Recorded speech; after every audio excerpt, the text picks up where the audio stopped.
教主啊，最近咧我哋成立咗個裝修爛尾關注組啊，點解你有個咁嘅諗法嘅？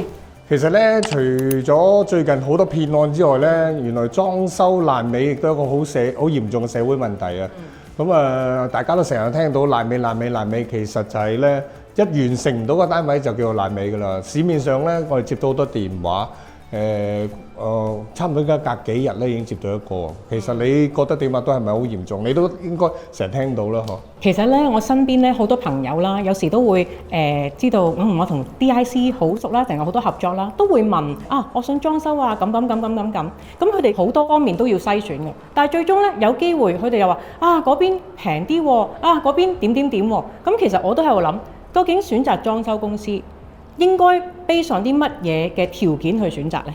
嗱，呢個容後賣關子先。不過咧，你今日驚唔驚先？原來我哋合作咗得 N 年㗎啦。係 N 年啦，但我哋個容貌冇變啊。因為咧，你都為我哋公司推廣咗好多個單位，其實咧個責任都好大㗎。你諗下係咪？背後譬如咧，最嬲尾個結果唔好咧，其實直接都影響你嘅聲譽㗎。絕對係。你今日先開始驚啊？唔係喎，嗱由我哋合作開始啦。其實咧，我講真嘅，我都會好了解其實公司背景啦。不論係我自己接任何 job 都好啊，都講真都要對我自己交代，同埋對大家嘅一個交代啦。嗱喺個字典之中咧，可能我哋啲叫老派同埋守舊派啦，心目中唔應該有爛尾呢兩個字嘅。其實如果爛尾出現咗咧，其實係我哋叫世界末日㗎啦。好大件事，所以咧，我哋由第一日開始去做嘢咧，都秉承咗一個心咧，就係由開始做好，做到最撚尾一日嘅。但係最近市面上出現咗一啲爛尾嘅情況啦，包括有啲叫故意爛尾啦，有啲就係業主同埋工人方面啊，或者係判頭方面啊，做嘢出嚟嘅爛尾啦。亦都第三個就係經濟上面出現問題，令到佢爛尾嘅。咁嗱，我哋首先咧就唔好講咩原因先，因為咧我哋關注啫，我哋唔係拯救啊。因為人生苦短啊，因為實在冇辦法救到咁多。今次我哋成立今次嘅關注組嘅原因咧，就係我哋好希望咧從根源開始，由頭到尾一步一步去俾多啲資訊我哋嘅客戶，令到無論係咪我哋客戶都好啦。我就覺得咧喺呢一度咧可以攞多啲資料，俾多啲參考一啲香港市民，令到佢更加知道點樣去揀呢啲裝修公司咯。係啊，冇錯啊，所以話咧揀裝修公司啦之外啦，仲要中間個程序上啦，究竟我揾唔揾到人啦，亦都係好驚啦。好多啲朋友揾裝修公司，亦都係都好關注呢一點啦。嗱，仲有我自己都想講啊，點解我哋咁遲先開始正式要去其實呢個好糾結嘅問題啊。做定唔做？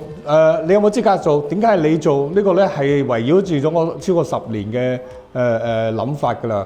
嗱喺呢個情況之下，我都覺得應該出手時該出手啦。由於市面上實在太過恐怖，同埋我覺得應該一個好成熟嘅時間啦。因為我出手咧我都自我成問自己嘅，你有咩咁嘅能力啦、資源啦去做呢件事咧，咁你又覺得我有冇咩？呢個係我強大嘅後盾啦，已經合作咗咁多年，連我自己嘅公司啦，講真都係揾教主你幫手啦，因為誠信方面好緊要啦，同埋咧其實真係嘅近排唔知點解係咪之前冇留意啦，近排真係特別多爛尾嘅情況出現。頭先你講嘅係一個經濟上嘅問題啦，可能資金鏈斷裂咗啦，又或者頭先你講嘅可能一啲刻意嘅。一啲爛尾，即係可能係可能有啲騙案啦，又或者而家可能又出現有啲叫做黑工嘅情況，所以全部都係一啲我哋其實佢全部撈埋一齊啦。係嗱，我又邏輯啲同埋理順呢件事啦。首先，我哋咧喺呢個行內裏邊咧，係真係冇辦法有啲代表嘅人物咧，好有公信力嘅。甚至乎你而家所謂公證行嘅公正都俾人挑戰啊！嗱，唔好介意啊，因為今日講得嘅咧，我乜都冇包袱去講出嚟噶啦。所有好多嘢又點解係你會可以做到咧？我哋有個底氣啦。一來我自己做咗接近30年，第二其實都開始係希望咧自己去另外一個層面啦。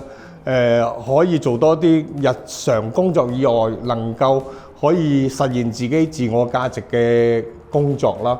譬如話我唔係一定要喺商業上嘅層面去諗去做咗個爛尾之後，令到自己生意好啲，又或者去喺呢個市場學上邊咧，你去攻擊別人，就令到你自己地位提升。嗱，我好強調我冇呢啲咁嘅意圖。亦都係話翻俾大家聽啦，我喺30年來咧，不停去努力去提升自己。不停去讀書啦，不停讀管理學啦，亦都攞咗好多優質管理嘅學問啦，同埋用咗喺公司裏邊嘅。我又喺度問啦，亦都喺傾談呢時間，點解我唔能夠利用咗我呢啲知識，而係幫到自己公司之外，仲可以幫到香港市民呢？我覺得一個係好大實現價值嘅一個行為咯。即係我覺得係一個少少嘅回饋啦。始終喺呢個行業30年咁耐，唔講公司嘅生意住啦，對社會嘅付出，我覺得都係一個叫做幫到幾多就幾多，即係個回饋，或者唔好話幫唔幫先，係一個俾到專業嘅意見大家咯。係冇錯啦，所以咧我哋咧就會喺以下嘅落嚟嘅好多輯裏邊咧，從頭開始由教育啦、宣傳啦、資料搜集啦、消費者成本啦，其實好多啊，同埋點樣去有一個叫做正常管理啦，你點去審查一間公司啦。一切咧，我哋會好邏輯地逐集咁樣拍出嚟俾大家睇嘅。呢個咧其實就係我哋大家咧最想知道嘅一環。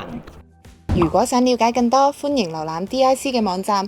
網站上面除咗有1000個真實客戶滿意個案，同埋近2000個參考個案不斷持續更新之外，仲有大量真實設計同埋 3D 效果圖。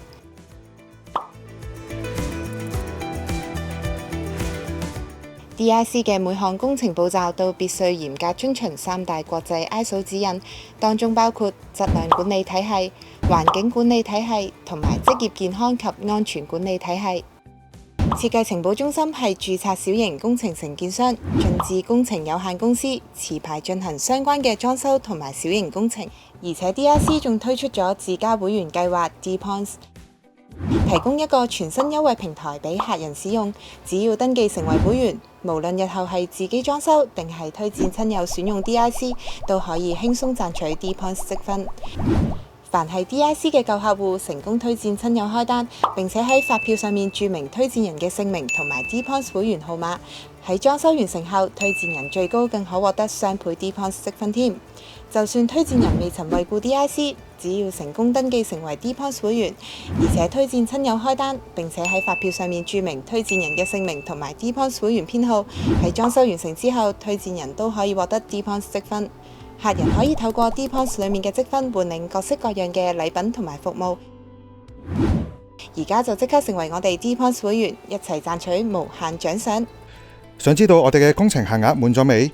咁就要睇下設計情報中心嘅 DIC 開單及工程統計圖表啦。設計情報中心擁有自家設計師同埋裝修團隊，並唔係平台式經營，務求以準時同埋高質素嘅服務，令客人對我哋有更大嘅信心。設計情報中心為客戶着緊每一個步驟，確保工程質量。每一個部門進行嘅每一個步驟都必須遵從我哋嘅公司管理文化，以及嚴格按照國際標準 ISO 嘅指引。由於設計需時，為咗確保工程嘅質素唔受影響，所以設計情報中心唔會攬接工程，因此設有接單量嘅上限。每一位嚟到門市同設計師會面嘅客人，都可以由 DIC 開單及工程統計圖表當中睇到工程嘅統計圖表同埋分佈地圖。客戶可以了解到設計情報中心而家有幾多單負責緊嘅工程，所有嘅資料都係實時更新，顯示現有工程同埋上限嘅比例。只要一達到工程上限，設計情報中心就唔會再接受新嘅工程，確保我哋嘅團隊能夠以最高嘅水準去做好每一單工作。正正係因為我哋有咁高水準嘅管理，以及堅拒攬接工程嘅服務精神，所以我哋先可以成為眾多客戶喜愛嘅室內設計同埋裝修一條龍服務公司。